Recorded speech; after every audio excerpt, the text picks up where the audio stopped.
L'exercice numéro 2 traite de la consolidation proportionnelle.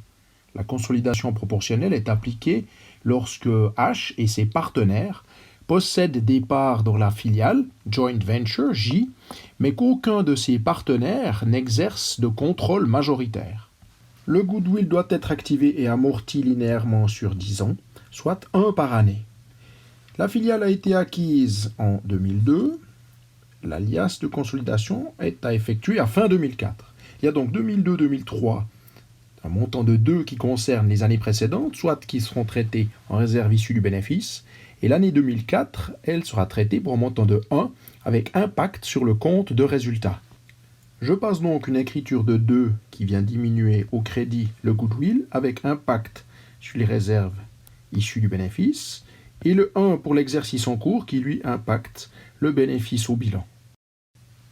Je passe à présent les écritures de compensation de la participation avec les fonds propres de la filiale J, soit 12 qui concernent le capital action que je débite, 4 qui sont des réserves issues de primes et 10 qui concernent le goodwill qui est ici indiqué.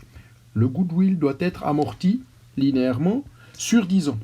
Nous avons fait l'acquisition de cette participation en 2002 et le travail que nous devons maintenant réaliser, c'est de passer les écritures de consolidation à fin 2004.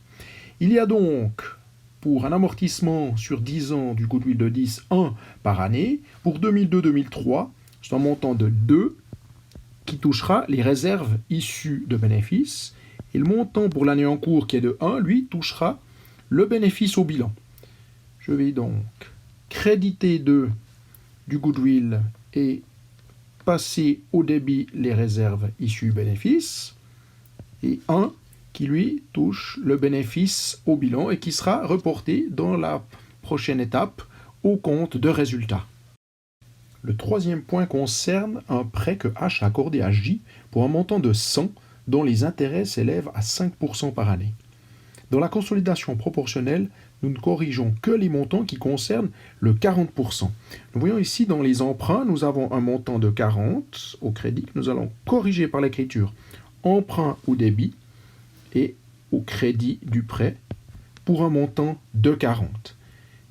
Le prêt a été accordé à la fin de l'année, donc il n'y a pas d'actif ni de passif transitoire dans ce cas-là. Il ne reste plus qu'à corriger au niveau du compte de résultat l'intérêt qui est de 5 par année, mais à 40% toujours. Nous aurons donc un montant à corriger de 2. Nous passons maintenant les écritures au compte des résultats. Nous constatons que tous les postes du compte de résultats ont été reportés dans cette colonne à 40%, soit par exemple les ventes de marchandises qui étaient de 400 sont maintenant à 160.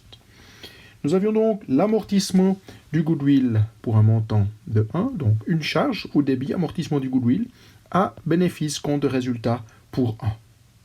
Il y avait ensuite les 2 qui concernaient les produits financiers, les charges d'intérêt. Donc je vais annuler les 2 en débitant le compte produits financiers au niveau du groupe et les charges financières qui se trouvent ici pour un montant aussi de 2. Le quatrième point traite d'une livraison de marchandises et on nous indique que H a livré à J en décembre 2004 pour la première fois des marchandises.